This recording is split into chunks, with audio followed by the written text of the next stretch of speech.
जी साथियों नमस्कार, good evening, welcome to all of you. दोस्तों पिछले क्लास में हम लोग डिस्कस कर रहे थे कोऑर्डिनेट ज्योमेट्री, लेकिन वो टॉपिक लगभग खत्म हो गया जो मिनिमम रिक्रूटमेंट था। उसके बाद हम लोग उसका नेक्स्ट टॉपिक जो देखेंगे स्ट्रेट लाइन वगैरह, वो 11th का टॉपिक हो जाएगा। क्लास 10th लेवल या फिर जनरल कंप्यूटेशन लेवल का आप तैयारी वहां से करना चाहते हैं कोऑर्डिनेट ज्योमेट्री का, तो उस वीडियो के हेल्प से आप तैयारी कर सकते हैं। जितना भी क्वेश्चन पूछा जाता है जनरली अंडर 10th लेवल से, वो आपको क्वेश्चन वहां से बन जाएगा।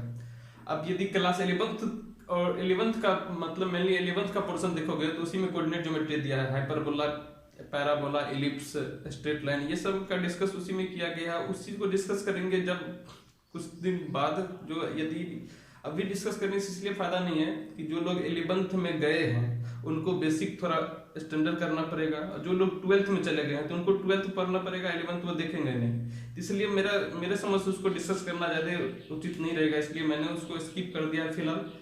नेक्स्ट टॉपिक जो आज का डिस्कशन का पॉइंट रहेगा वो फिजिक्स का पॉइंट रहेगा, फिजिक्स रहेगा। और उसको हम लोग क्या करेंगे, कॉम्पिटिटिव एग्जामिनेशन, जो लोग कंपटीशन का तैयारी कर रहे हैं, यदि उनसे फिजिक्स का क्वेश्चन लग रहा होगा कि फिजिक्स कहीं ना कहीं न्यूमेरिकल वाला पोर्शन या यूनिट, डायमेंशन, मात्रक, बीमा निकालने वाला कुछ पोर्शन छूट जा रहा होगा, तो मैं दोस्तों आज भरोसा दिला रहा हूं कि अब से क्वेश्चन नहीं छूटेगा।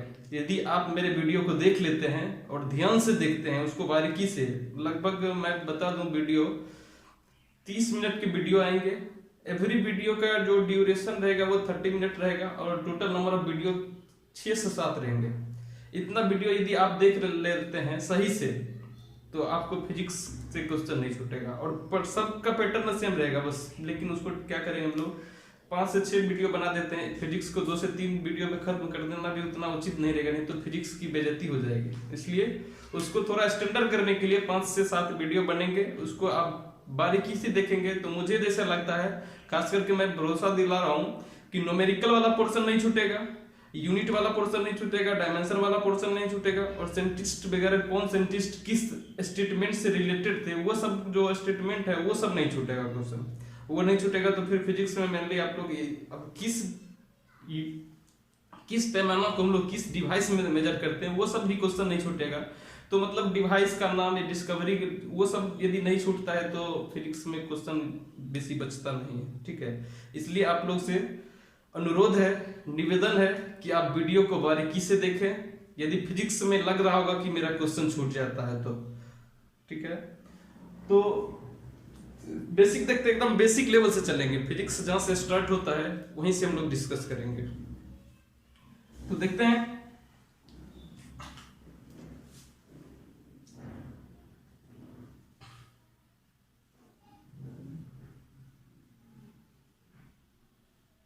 फिजिक्स। दोस्तों आप फिजिक्स को यदि डिफाइन करना चाहोगे तो सिंपल वे में यदि डिफाइन करना चाहेंगे तो द्रव्य और एनर्जी के बीच जो रिलेशन, सिंपल वे यदि हिंदी में डिफाइन करना चाहोगे तो विज्ञान की वह शाखा जिसके अंतर्गत हम लोग द्रव्य और एनर्जी मतलब ऊर्जा के बीच अंतर संबंध को समझते हैं, उसी को हम लोग क्या बोलते हैं, फिजिक्स। इंग्लिश में यदि डिफाइन करना चाहोगे, it is the branch of science in which we studies interrelation between matter and energy. Matter का मतलब हो गया, यदि मैटर को डिफाइन करना चाहेंगे या मैटर MATER, मैटर को यदि आप डिफाइन करना चाहोगे तो वो सभी मतलब ब्रह्मांड का वो सभी पार्ट या पार्टिकल जो स्पेस छेकता है, जिसमें मास अवेलेबल होता है, उसको हम लोग क्या बोलते हैं, मैटर बोलते हैं। सिंपल वे में यदि डिफाइन करना चाहोगे तो इसी का एक डाल्टन साइंटिस्ट थे जिन्होंने बताया था मैटर का स्मॉल, याद कर थोड़ा स्टेटमेंट पे आप ध्यान देंगे तो बहुत सारा क्वेश्चन बन जाएगा। तो उनके अकॉर्डिंग क्या था, डाल्टन के अकॉर्डिंग मतलब मैटर का स्मॉलेस्ट पार्टिकल जो होता है उसको हम लोग क्या बोलते हैं, एटम बोलते हैं। मैटर का स्मॉलेस्ट पार्टिकल, यदि इसको मैटर बोल देते हैं हम लोग, इसको यदि हम लोग मैटर बोले तो इसका स्मॉलेस्ट पार्टिकल मतलब जिस छोटा पार्टिकल इससे मिलकर बना होगा, इस छोटा पार्टिकल को हम लोग क्या बोलते हैं, एटम बोलते हैं। ये डाल्टन के अकॉर्डिंग था। तो क्वेश्चन याद रखेंगे थोड़ा यदि आप ध्यान से देखते हैं वीडियो को तो याद नहीं करना पड़ेगा। एक तो ये चीज हो गया। और मैटर क्या हो गया? मैटर जो इसमें मास होगा स्पेस ऑक्युपाइज करेगा, मतलब जगह छेकेगा, तो सिंपली उसको क्या बोल सकते हैं हम लोग? मैटर बोल सकते हैं। अब देखते हैं तो फिजिक्स का डिफिनेशन यदि छोटा भी में लिखना होगा तो आप लोग लिख सकते हैं, वीडियो को ध्यान से एक बार रिपीट करके लिख सकते हैं। उसके बाद हम लोग देखते हैं फिजिक्स में मेनली दोस्तों आपको यदि स्टडी को जो भी टॉपिक करना होगा वो लॉज ऑफ फिजिक्स, जितना भी लॉ होगा वो सभी को क्या करेंगे हम लोग? डिस्कस करेंगे। उस लॉ को एक्सप्रेस करने के लिए जिस क्वांटिटी को हम लोग सिंपली यूज करते हैं उस क्वांटिटी को बोलते हैं physical quantity. Physical quantity that means उसको हम लोग भौतिक राशि। फिजिक्स में जितना भी लॉ हैं या फिर नियम है उसको एक्सप्रेस करने के लिए, प्रदर्शित करने के लिए जिस जिस टर्म का यूज करते हैं, मतलब प्रयोग करते हैं, उस टर्म को हम लोग क्या बोलते हैं? Physical quantity. आप लोग को एग्जांपल से समझ में आ जाएगा। यदि आप लिखना चाहोगे तो लिख भी सकते हो फिजिकल क्वांटिटी, PHYSICAL।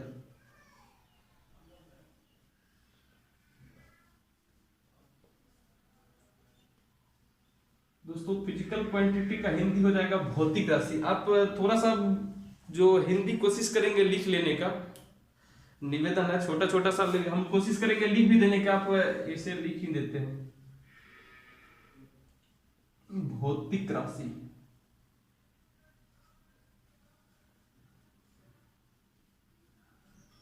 भौतिक राशि कहेंगे। भौतिक राशि यदि हम लोग डिफाइन करना चाहेंगे तो इसका डिफिनेशन लिख सकते हैं।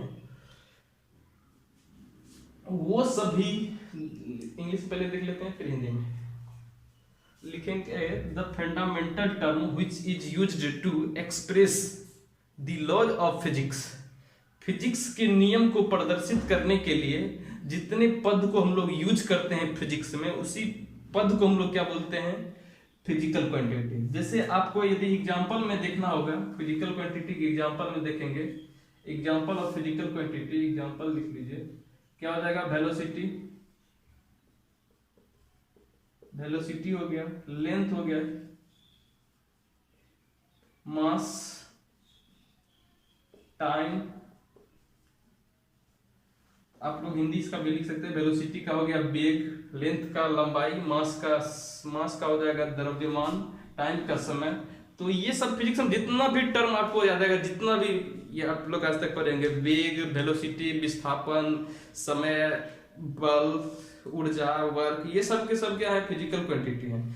इसका दोस्तों आपको यूज आएगा फिजिक्स में लॉज को एक्सप्रेस करने के लिए। जैसे आप एग्जांपल में देखेंगे फिजिक्स के नियम को प्रदर्शित करने के लिए ये सभी टर्म को हम लोग कैसे यूज करते हैं। जैसे आपको बोल दिया गया दो, आप सिंपल वे में जानते होंगे लॉ ऑफ ग्रेविटेशन क्या बोलता है। यदि दो मास हैं, यूनिवर्स में दो मास m1 m2, यदि मास को हम लोग m से डिनोट करते हैं, ये पता नहीं होता मास क्या होता, वो चीज पता नहीं होता, फिर इस टर्म को जो F इक्वल्स टू, ये न्यूटन के अकॉर्डिंग था, Newton law of gravitation, Newton के गुरुत्वाकर्षण सिद्धांत के अकॉर्डिंग दोनों मास के बीच जो फोर्स लगेगा वो m1 m2 by r square. ये प्रोपोर्शनलिटी साइन हटाने के लिए कांस्टेंट लेते थे जिसको हम लोग g बोलते थे। ये फोर्स मतलब ये मास के बीच जो फोर्स लगेगा उस फोर्स को प्रदर्शित करने के लिए हम लोग को क्या जरूरत पड़ रहा है? फोर्स का जरूरत पड़ रहा है। मास का m1 मास जरूरत पड़ रहा है। मास यदि फिजिकल क्वांटिटी मास के बारे में पता नहीं होता तो इसको हम लोग क्या कर सकते थे? एक्सप्रेस नहीं कर पाते। इसके दोनों के बीच के जो लेंथ है उसको हम लोग लेंथ या फिर दूरी बोलते हैं। ये फिर पता नहीं होता, फिर इसको हम लोग रिप्रेजेंट नहीं कर पाते और फाइनली क्या करते होता, ये दोनों के बीच कितना मास मतलब फोर्स लगेगा उस चीज को हम लोग दोस्तों फाइंड नहीं कर पाते, निकाल नहीं पाते। तो ये हो गया फिजिक्स के नियम को प्रदर्शित करने के लिए जितना भी हम लोग क्वांटिटी का यूज करते हैं, क्वांटिटी मतलब टर्म का यूज करते हैं, उसको हम लोग क्या बोलते हैं? Physical quantity. दोस्तों आप फिजिकल क्वांटिटी को क्लासिफिकेशन करेंगे। भौतिक राशि को यदि हम लोग क्लासिफिकेशन करना चाहेंगे तो दो तरह से कर सकते हैं। इसको आप लिखना चाहेंगे तो लिख सकते हैं टाइप्स ऑफ फिजिकल क्वांटिटी।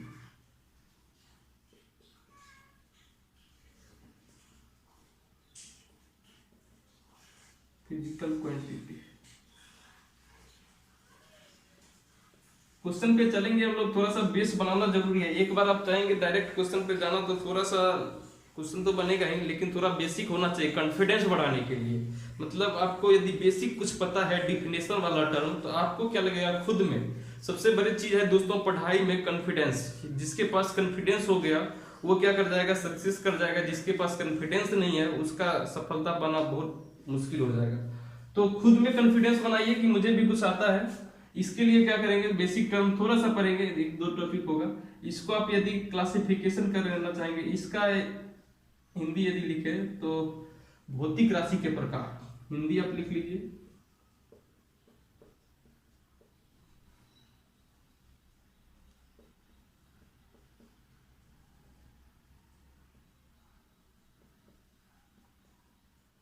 जो लोग यदि ईमानदारी से फिजिक्स का क्वेश्चन यदि नहीं बनता होगा तो थोड़ा सा बेसिक में 2 से आप 10 पेज का नोट्स बना लेंगे तो वो काफी हो जाएगा। 10 पेज टोटल क्लास में, तो 10 पेज कोशिश करें लिखने का। टाइप्स ऑफ फिजिकल क्वांटिटी हम लोग लिखेंगे, तो इसको हम लोग यदि क्लासिफिकेशन करें तो एक हो जाएगा मूल भौतिक राशि।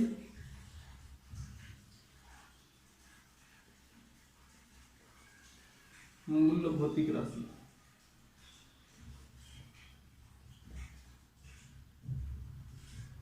दूसरा क्या हो जाएगा व्युत्पन्न।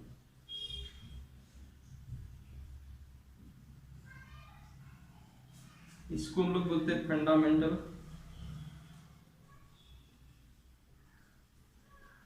फंडामेंटल क्वांटिटी, फंडामेंटल क्वांटिटी इसको बोलते हैं डिराइव क्वांटिटी।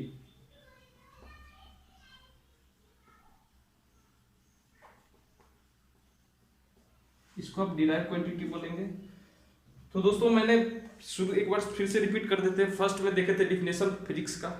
फिजिक्स में जितना भी टर्म आप यूज करते हैं, सिंपल वे में छोटा सा, ज्यादा कुछ डिस्कस नहीं किए हैं, जितना भी टर्म को यूज करते हैं उसको हम लोग फिजिकल क्वांटिटी बोलते हैं। फिजिकल क्वांटिटी यदि आपको एग्जांपल पूछा जाए तो फिजिक्स में जितना भी टर्म पढ़े होंगे, फोर्स पढ़े होंगे, फोर्स हो गया, एक्सीलरेशन, वेलोसिटी, जितना भी टर्म है वो सब के सब हम लोग क्या बोलते हैं फिजिकल क्वांटिटी। हिंदी में यदि है तो फोर्स का ये बल, विस्थापन, समय, त्वरण, गति, ये सब के सब क्या है फिजिकल क्वांटिटी हैं। तो इसमें हम लोग देखते हैं थोड़ा सा बेसिक। इसमें आप यदि बेसिक देखेंगे तो मेनली आप फंडामेंटल क्वांटिटी का नाम याद रख लें। अब नंबर ऑफ फंडामेंट, किसको फंडामेंटल बोलते हैं, किसको मूल भौतिक राशि बोलेंगे, किसको व्युत्पन्न भौतिक राशि बोलेंगे, उसका आप नाम यदि देखें तो मूल भौतिक राशि सबसे पहले क्या लिखेंगे, फंडामेंटल।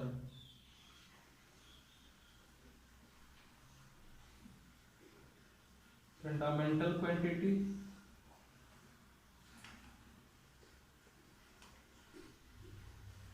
फंडामेंटल क्वांटिटी, इसका आप हिंदी लिखना चाहेंगे तो मूल भौतिक राशि।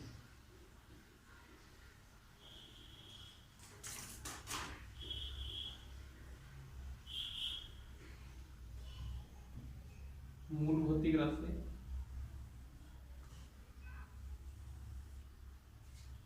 इसमें पहला आप लिखना चाहेंगे तो लिख सकते हैं। सबसे पहला आप इंग्लिश में लेंगे लंबाई।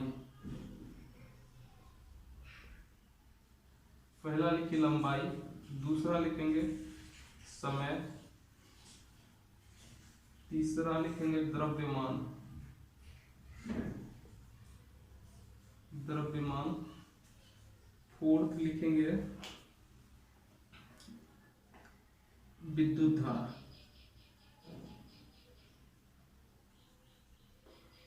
दोस्तों केवल 7 फंडामेंटल फिजिकल क्वांटिटी है, 7 मूल भौतिक राशि हैं। इसके अलावा जितना भी राशि है फिजिक्स में आप यूज करते हुए देखते होंगे वो सब के सब क्या है डिराइव क्वांटिटी, मतलब व्युत्पन्न राशि।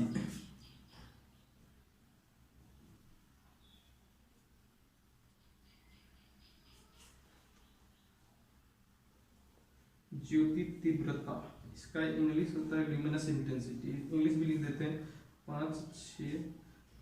पदार्थ की मात्रा,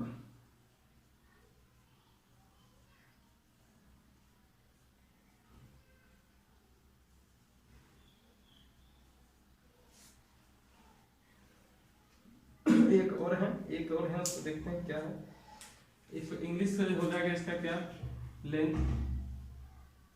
लेंथ, समय का टाइम।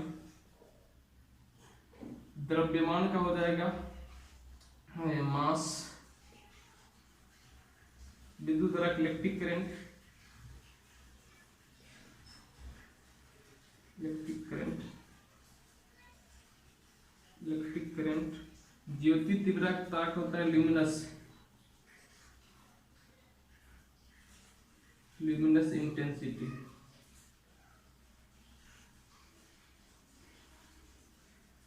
पदार्थ की मात्रा के अमाउंट ऑफ सब्सटेंस,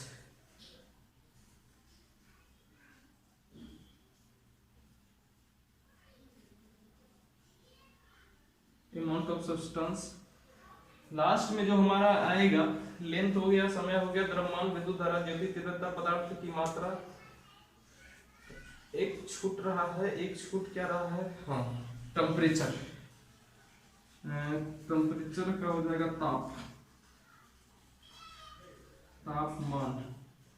तापमान का दोस्तों हम लोग बोलते हैं टेम्परेचर। ये तो मूल भौतिक राशि हो गए। मूल भौतिक राशि दोस्तों, मूल भौतिक राशि के जो यूनिट होंगे, जो मात्रक होंगे, उसको हम लोग क्या बोलेंगे, मूल मात्रक। मूल भौतिक राशि के जो मात्रक होंगे उनको मूल मात्रक बोलेंगे। व्युत्पन्न राशि के जो मात्रक होंगे उसको व्युत्पन्न मात्रक बोलेंगे।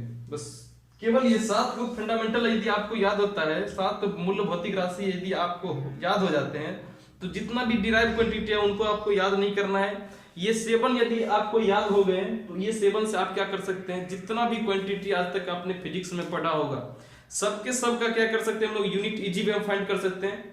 यदि विश्वास नहीं हो तो थोड़ा सा ध्यान से देखेंगे तो पता चल जाएगा कि ये 7 यदि हम लोग को याद है तो कहीं भी दिक्कत नहीं होने वाला है, कोई दिक्कत नहीं होने वाला।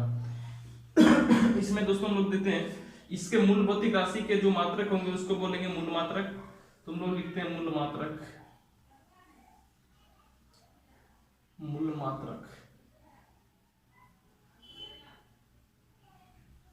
मूल मात्रक को इंग्लिश में बोलेंगे फंडामेंटल यूनिट। आप इसको फंडामेंटल यूनिट भी बोल सकते हैं, फंडामेंटल यूनिट। ठीक है। लेंथ का जो लेंथ, एक फंडामेंटल लेंथ मतलब डिस्टेंस या डिस्प्लेसमेंट, दोनों चलेगा। लेंथ क्या हो जाएगा, मेरा फंडामेंटल क्वांटिटी हो जाएगा। इसके मात्रक जो होंगे लेंथ को हम लोग दोस्तों इसको बोलते हैं मीटर।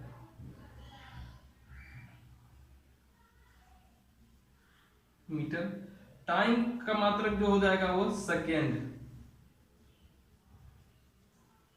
अब दोस्तों हिंदी में भी लिख सकते हैं, लिखना चाहेंगे तो सेकेंड को हिंदी में सेकेंड बोलेंगे, मीटर को हिंदी में भी मीटर बोलेंगे। द्रव्यमान है, द्रव्यमान का क्या हो जाएगा, किलोग्राम।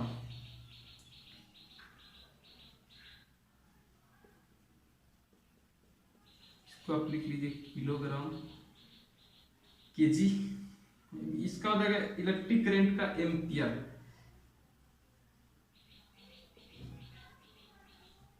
ये हो जाएगा एम्पियर। आप ज्योति तीव्रता ल्यूमिनस इंटेंसिटी क्या हो जाएगा, कैंडेला।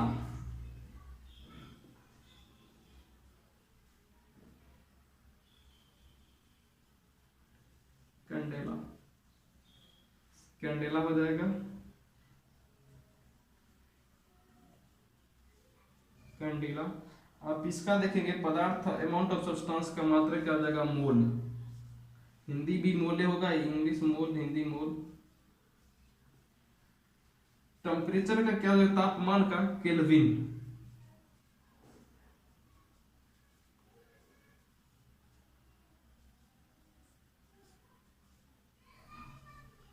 इसका प्रतीक यदि आप देखेंगे किस तरह से हम लोग रिप्रेजेंट करते हैं, रिप्रेजेंटेशन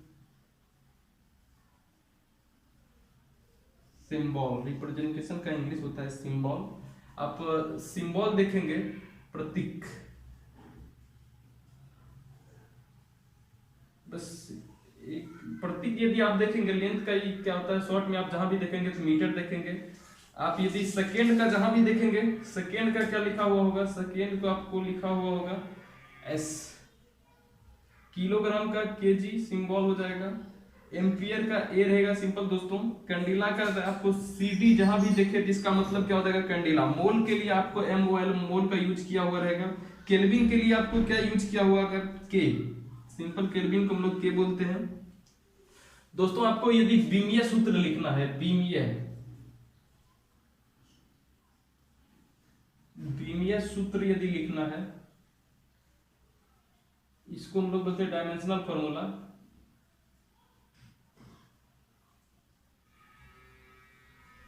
डायमेंशनल फॉर्मूला यदि लेंथ का डायमेंशनल फॉर्मूला पूछा जाए तो सिंपल याद रखेंगे L होता है। लेंथ के लिए हम लोग L यूज करते हैं। जहां भी यदि डायमेंशनल फॉर्मूला आप देखे यूनिट में, उसके जगह पे L यूज कीजिए। अब देखेंगे हम स्टेप वाइज बताते हैं। टाइम जहां भी देखे, सेकंड देखे, उसकी जगह T यूज करेंगे। केजी जहां भी दिखे उसके जगह पे हम लोग कैपिटल M यूज करेंगे। बाद बाकी दोस्तों सेम के सेम हो जाएगी। डायमेंशनल बीमीय सूत्र लिखना है, इसके अलावा जितना भी है उसके लिए ये सिमिलर हो जाएगा। इसका मतलब सेम हो जाएगा, सेम ये भी छोड़ दीजिए इसे। ये जो है वही यहाँ पे भी हो जाएगा, ठीक है। इसका जो है वही रह जाएगा, केवल 3 अलग होंगे। यदि दोस्तों मैं आपको बता दूं कि ये 7 यदि आपको याद हो जाते हैं, 7 फंडामेंटल क्वांटिटी, तो उसके अलावा आपको क्या कर सकते हैं, सभी का जितना भी फिजिक्स में टर्म पढ़ रहे हैं वो पढ़ना आसान हो जाएगा केवल। लेकिन इस बेसिक को याद रखिए, इससे आपको क्या हो जाएगा, यूनिट निकाल सकते हैं, डायमेंशन निकाल सकते हैं। कैसे, थोड़ा सा स्टेप हम बताएंगे नेक्स्ट स्टेप, लेकिन ये याद होना चाहिए, ये बेसिक चीज है। सबसे पहले मैंने देखा फिजिक्स का डिफिनेशन। फिजिक्स में जो टर्म का यूज करते हैं उसको हम लोग क्या बोलते हैं, फिजिकल क्वांटिटी। फिजिकल क्वांटिटी को on the basis of unit, मतलब यूनिट के आधार पर, मात्रा के आधार पर क्लासिफिकेशन करेंगे तो 2 टाइप से कर सकते हैं। 2 टाइप से क्या करेंगे, मूल भौतिक राशि, व्युत्पन्न भौतिक राशि, मतलब fundamental physical quantity, derived physical quantity. तो फंडामेंटल क्वांटिटी में ये 7 हो गए। इसके अलावा जितना भी होंगे दोस्तों उसको हम लोग क्या बोलेंगे, डिराइव्ड फिजिकल क्वांटिटी, ठीक है। इसके अलावा जितना भी होगा डिराइव्ड क्वांटिटी। और दूसरा यदि क्लासिफिकेशन का बेसिस देखेंगे फिजिकल क्वांटिटी का, दूसरा सेकंड बेसिस पे यदि हम लोग क्लासिफिकेशन करेंगे तो सेकंड बेसिस पे क्लासिफिकेशन क्या हो जाएगा, on the basis of direction. Physics में दोस्तों आपको, आप लोग ख्याल ये जितना तक हम लोग जनरल कंपटीशन या फिर जो भी कॉम्पिटिटिव एग्जामिनेशन होता है जिसमें अंडर 10th का सिलेबस होता है, उसमें यदि देखेंगे तो डायरेक्शन के बेसिस पे कंसेप्ट बहुत कम लगता है, जिसके कारण उतना टफ नहीं होता है फिजिक्स। नहीं तो फिजिक्स में यदि आप 11th 12th का बनाते हैं तो वो डायरेक्शन के बेसिस पे वर्क करता है, तो वो डायरेक्शन बहुत डिपेंड कर जाता है, तो थोड़ा सा टफ हो जाता है, उसमें डायरेक्शन पढ़ना मस्ट हो जाता है। अभी आप इतना तक on the basis of unit के बेसिस पे क्लासिफिकेशन को यदि सही से समझ आ रहे हैं तो आपका फिजिक्स का जितना भी क्वेश्चन पूछा जाएगा वो बन जाएगा।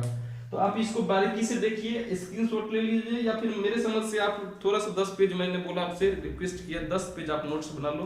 क्वेश्चन यदि फिजिक्स में छूटता है तो फिर से कमेंट कभी करना या फिर मिलना, जो भी। इसको आप बारीकी से कीजिए। Thank you. इसके बाद नेक्स्ट टॉपिक में नेक्स्ट देखेंगे हम लोग।